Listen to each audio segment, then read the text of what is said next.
Now, according to the Wall Street Journal, the United States is holding discussions with countries in North Africa about locating drones at a base there to heighten monitoring of Islamic State in Libya.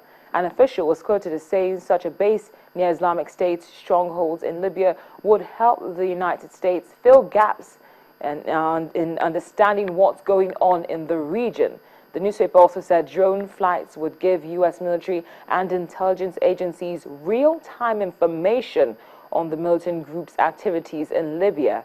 Fighters allied with Islamic State commanders in Iraq and Syria have been gaining ground in Libya, where two rival governments are still battling for control, and militants have taken advantage of the security vacuum.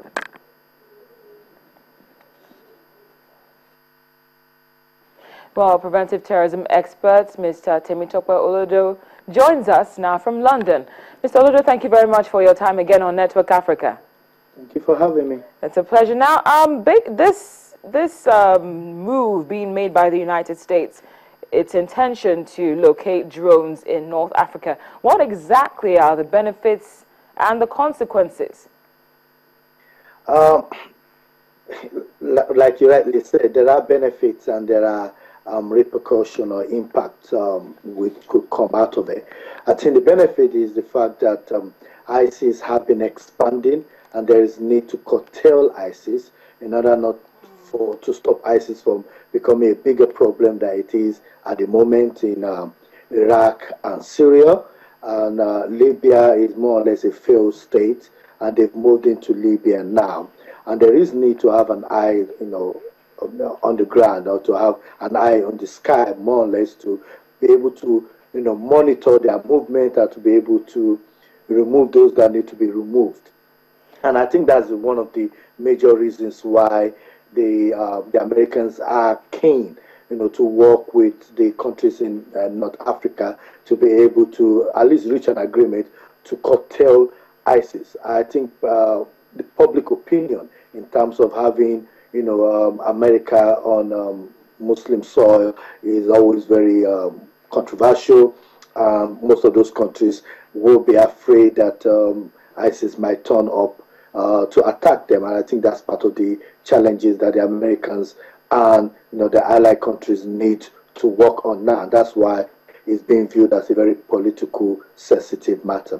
You've explained those benefits and consequences, but what about how effective this could be? Or should there also be investments or looking at other strategies to explore in order to curtail the Islamic State? Gathering intelligence is quite important. One of the challenges at the moment is that very few people know what is really happening within the borders of Libya.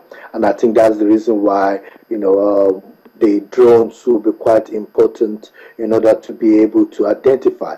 We should realize that the drones might not only be used for just striking, they could be used to gather intelligence.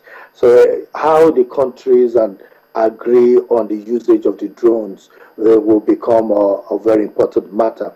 But if we look at Somalia, which is a classic example of what has happened, at least within Africa, in East Africa, we know that there have been between 9 to 13 strikes there and up to 104 people killed. There have been victims on ground, civilians, but more it has helped to be able to eliminate some of the,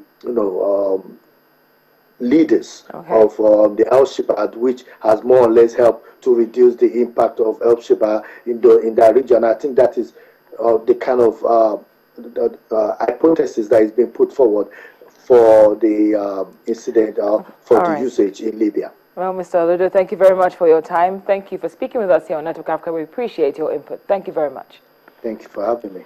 Now, at this point, we'd just like to remind you about the dreadful incidents which took place in River State on Saturday. Remember that at least 5 people were killed.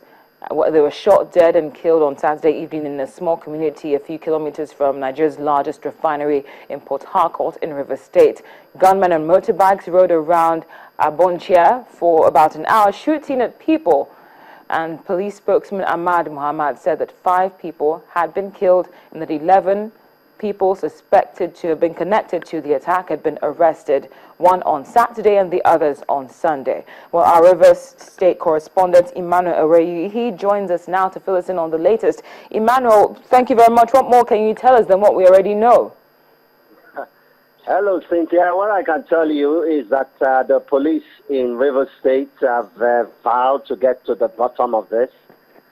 In continuation of their efforts, according to statements by the police public relations officer, DSP Ahmad Mohammed, the police had conducted a raid on a suspected hideout and made 10 arrests, or arrested 10 suspects at an enclave at Eleme, including one Mark Bode Ngochindo. They call him a vicious and notorious cultist that has always been on their wanted list.